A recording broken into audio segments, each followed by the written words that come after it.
Yeah, just a little torque there, bud. Today we're using a poor man's bench grinder.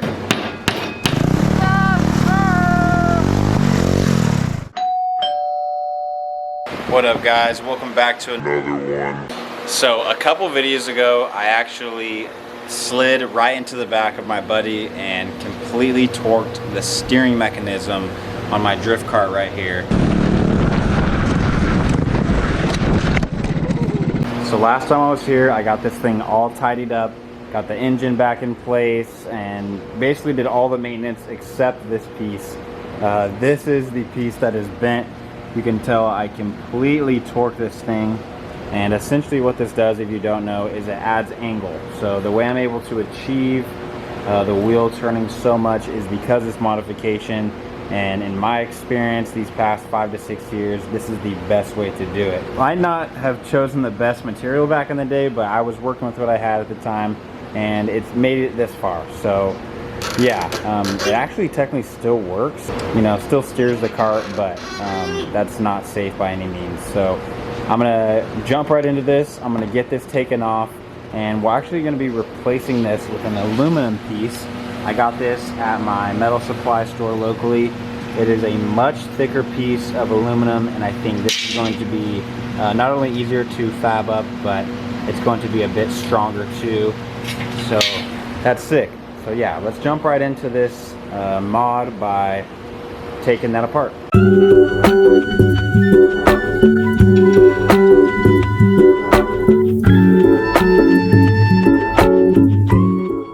Okay, now that the tie rods are disconnected, I can give you guys a closer look. I'm pretty sure I might have bent the steering shaft too, but whatever. Yeah, just a little torque there, bud. Little bit torqued, bud.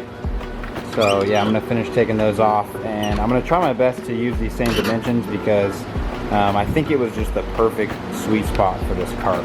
Now I'm gonna get this out of the way now. Just adding an angle plate like I'm about to do may not give you the same results as me. The reason why my cart is going to be super seamless is because I've done all the R&D prior to get my steering to do this completely. And what I mean by that is I've already bent these guys up right here. So this is my spindle, and the arms that the tie rods connect to had to be bent in order to clear the frame like they do. And also, if you noticed, as I was taking the hardware apart, I ran some spacers and also these tiny spacers down here that are actually called full motion spacers, and what those do is they allow the tie rods to move completely around without binding up. So although I have a more formal tutorial coming with this cart that's lying on the wall over here, if you're using this video right now to figure this out, I just wanted to throw that tip out there that there's going to be some binding issues, especially if you've never put angle on your cart. Some carts I've had good luck with, and they just are able to do the angle mod without adjusting anything, but don't get discouraged. Just keep adjusting that steering and adjusting things until there's no more binds, and you will be able to drift any corner at any speed, trust me. Okay, so as I mentioned before, we're going from a steel piece to aluminum right here. So I'm gonna go ahead and get this measured out, and then cut the piece of aluminum first, and then we're gonna drill the holes for the angle plate. So just as I remembered originally doing this like 3 years ago, my extension of where the tie rods mount in order to give you more leverage is 1 3/4 inches. So if you look at the wear marks from my, good night GoPro, if you look at the wear marks of the washers, basically the distance between the original hole and where you need to go is 1 3/4 inches.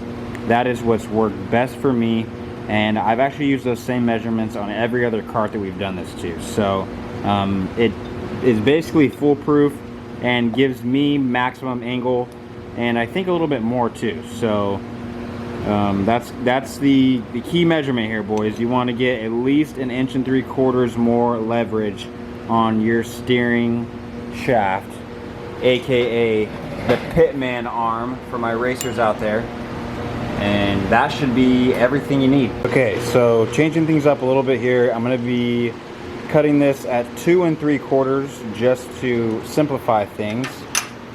So got that locked in on the square, and I'll be taking that much off this aluminum bar right here.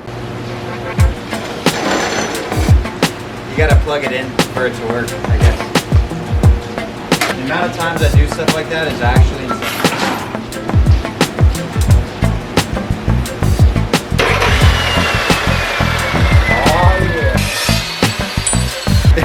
It's weird, it's like fun using that saw for some reason. Just for the record, it's 100 degrees out here in sunny California, but we still on the grind.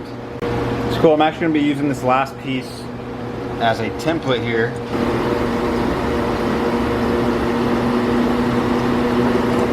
That's what we're going with, boys, so every conjunction is getting a hole.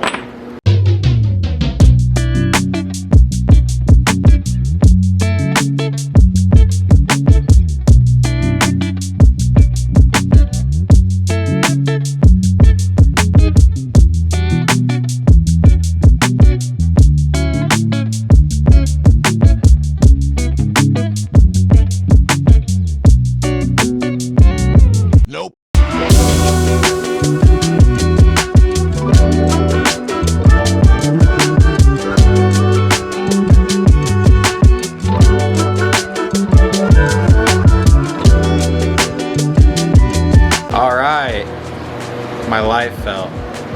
But now that we are at this stage where everything is drilled out, I can test fit it on the cart and make sure what I did was right, and then we're gonna clean up the edges on this thing, make it look a little better than it does right now. So just like the last time, I'm gonna be mounting it on top. As you can see, this is not the most beautiful thing, this like blocky aluminum thing, so I've already marked off sort of where I'm going to round out the edges there. But I will say that as far as fitment goes, we are locked in the same, if not better, than the last one. So I'm super stoked about that. And yeah, I'm gonna need to find some different hardware for this to make sure it's nice and secure. But the idea here, boys, is this plate gives you that much more leverage on this. So we're about to have hella angle. Today we're using a poor man's bench grinder.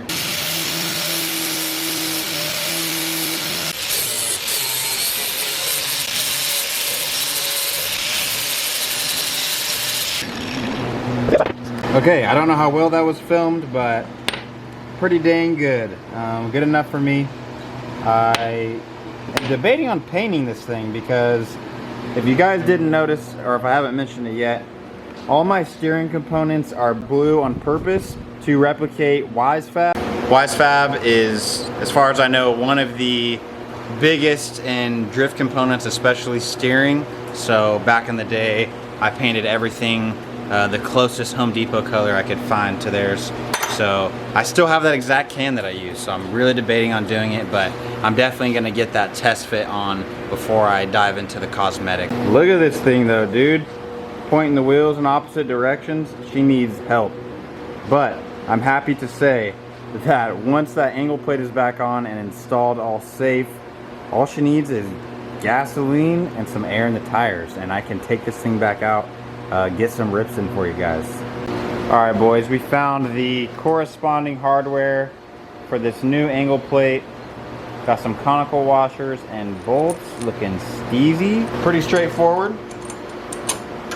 I will definitely be using nylocks or lock nuts because this is the most detrimental thing when you're driving a go-kart. You do not want your tie rods to fall off ever. So now's your time to pull out your Loctite, your nylocks, and torque these things down because it's a nightmare if any of these fall off. Okay, so before I just go and tighten these down, I'm gonna be sure to test for binding. So the things I'm looking for is the tie rod under any unnecessary stress. Is there anything I can change in this spacer mixture that can make this flow better? And those are the things I'm pretty much looking for here. So since this plate is a lot thicker, almost 3 times as thick as the last one, I'm actually going to try to get rid of this spacer right here, but I might still need to use it. So all I'm going to be doing right now is testing. So it looks like it maxes out fine this way.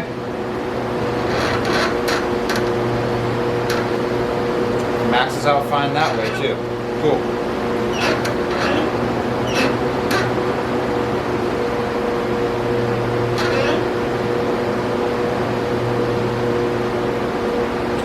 Alright, that's all I really needed to know there. Okay, quick change of plans. I'm going to be making this design a little bit more sophisticated, but I'm going to be explaining exactly why and how I'm going to do it. So, I've been running these for a while on the steering. Hello? So I've been running these for a while on my steering setup, and it's just a spacer that I purchased from a hardware store, and I've been using them as standoffs for the tie rods here, because if you look a little closer, let me find a better tie rod. So if you look at a tie rod, this actually fits perfect at the circumference of it. So what that allows it to do is it gives full motion of the tie rod end itself. So if you could imagine a bolt like this,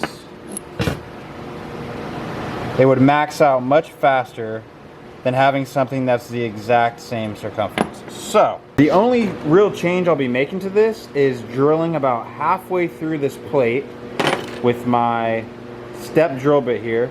I'm going to be using the 3/8, and what it's going to allow me to do is take these little spacers and use them as permanent standoffs. So I'm going to drill down on the press so I can measure exactly how far, and then I'm going to hammer these things in, and it's going to make for a much stronger and cleaner look. So I didn't film it because we've already had a ton of drilling content in this video so far, but as you can see, these little pieces are going to fit in perfect. I'm just going to pull out the hammer and tap them in, and this is going to be a sick setup, my boy.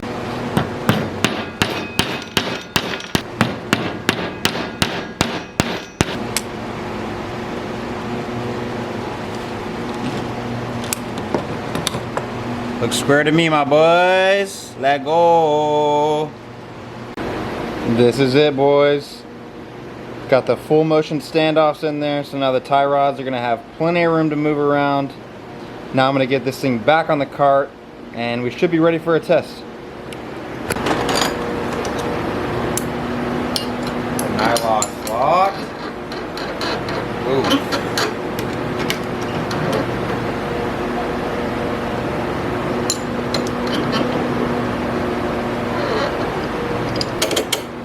Guy goes all the way through, and then same thing, these little guys right here, you can see there's just a little lip on it, and that's what also provides full motion for the tie rod ends there.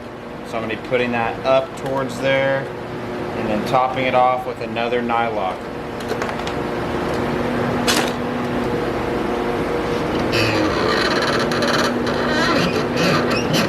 The squeaker hearing is actually from the steering block up above. But this thing, oh my goodness, it's perfect. Check it out, this is just one side connected. Buttery smooth, my boys.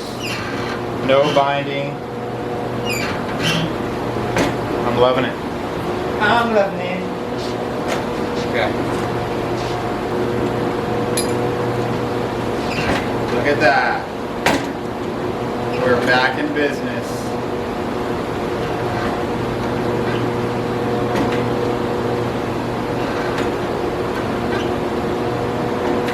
Alright, this is it in motion. You can see we got full lock on this bad boy. The only thing that's stopping these wheels from turning more is the stand that it's on. So that's good news. Only thing I'm going to need to watch out for now is if my wheels are aligned, but I'm really going to have to drive the thing to fully understand that. Sheesh! Putting this thing on the ground is a whole different beast. Had to clean the gas tank out. There was some scum in there, but deleted that. Put some fuel in it. I know what's wrong with it. Ain't got no gas in it. Nah, but I'm pretty stoked to see this thing on the ground. It definitely brings it to life. I don't know why. Seeing it on the stand like this just makes it look more like a toy. Like, these things are wide, bro. These things are thick. So I'm gonna take it for a little test rip, starting out by warming her up.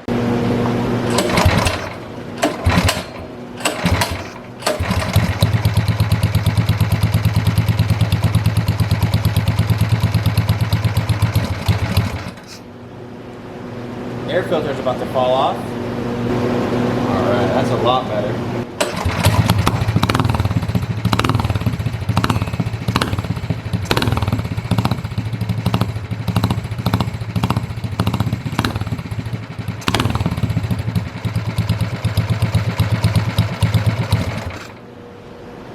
Sounds healthy, dude.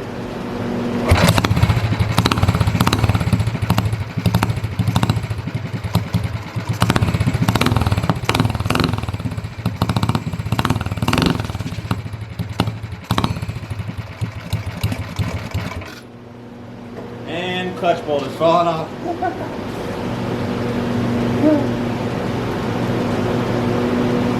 Ain't it fun? Ain't it fun? Just gonna have to take her for a spin, boys, warm her up, but healthy as can be, which should be. It's a new engine. Guess we're gonna pull the GoPro out and get some footy. It's just not gonna happen today. No way.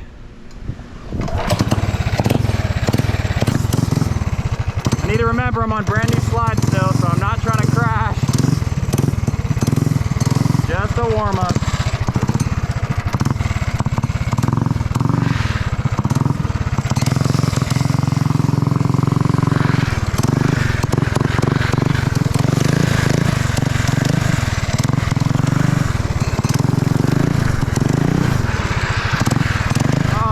Sir. Yes, sir.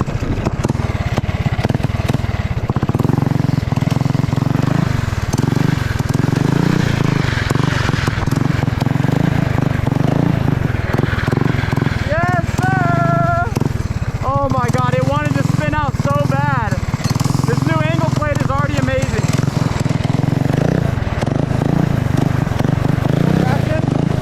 Oh yeah. Oh yeah.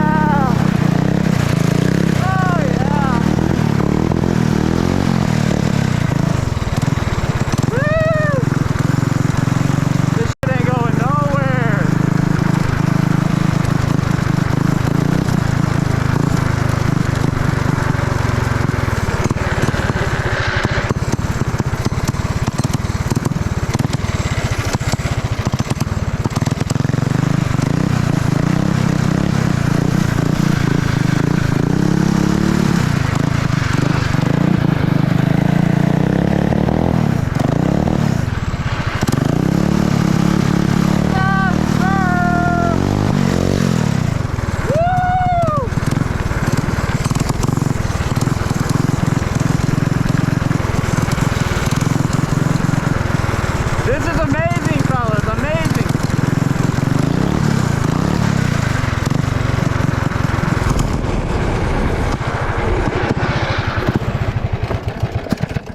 We got fuel going everywhere, which is a good sign that we are ripping. Okay.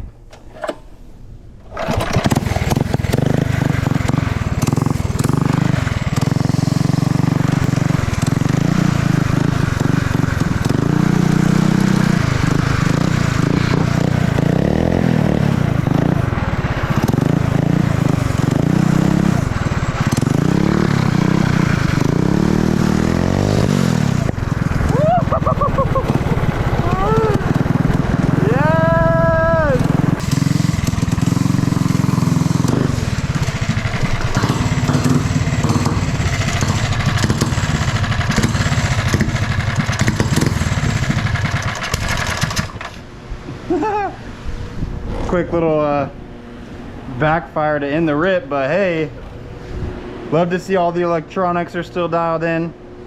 The Predator 212 Ghost, my boys. Holy crap. I'm not a huge fan of the coil limiter, which means the engine is being limited by the coil, but it makes for the gnarliest drifts, because when you're just banging a limiter, I love it. Wow. It's been a while since I've actually got to drift, and I forget how much fun it is every time. Like I just said, if I didn't put it in the video, I am so stoked on the results of the angle plate that I just put on, and just the kart in itself, man. Like, I had this thing pretty dialed before I smashed into the back of Nick. Let's add a reminder of what that looked like right here again. And so now that she's back in action, it feels so good. Absolutely track ready, so I'm gonna be sure to get a day scheduled in very soon. But yeah, the Predator Ghost is amazing. I think it's a perfect tame power plant for anybody that's trying to get into this and doesn't want to run a stock 212, or just doesn't want to have to go through and take out the governor and such, man. This is a out-of-the-box race kit that I'm loving. Like, honest opinion, I'm loving it. McDonald's style.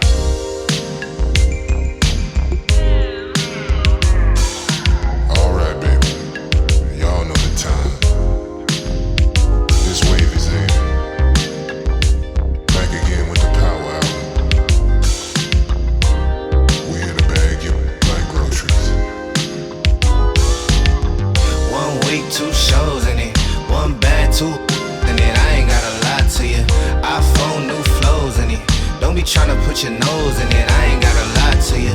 New whip in it, it be hard not to speed in it, I ain't gotta lie to you. Talk with a lot of emphasis, like me, only difference is I ain't gotta lie to you. I know you're gonna learn to love me, cause I be pretty when it's ugly, I hit her with a Dougie. I told her, baby girl, you love me, but keep the gavel, don't judge me. I'm everywhere the sun be, I'm at the crib sitting comfy. I go bananas on the monkey, I turned it to a junkie. And all my from the country, but we be flying out the country, my pockets on chunky. Alright my guys, thank you so much for kicking it with me on this install. I'm super pumped to have got this done and not only fixed what I broke last time, but made it even better. The support on my channel has been absolutely out of this world lately, so I do want to shout you guys out one more time. I have a lot more coming and a lot more questions answered. And that's all I'm going to say right now, but please do stay tuned for what's to come. Thank you guys again for peeping this, and if you could show some love by giving me maybe a like or a little subscription, that would be top notch right now. So I do appreciate you guys a lot, and we'll catch you on the next one. Peace.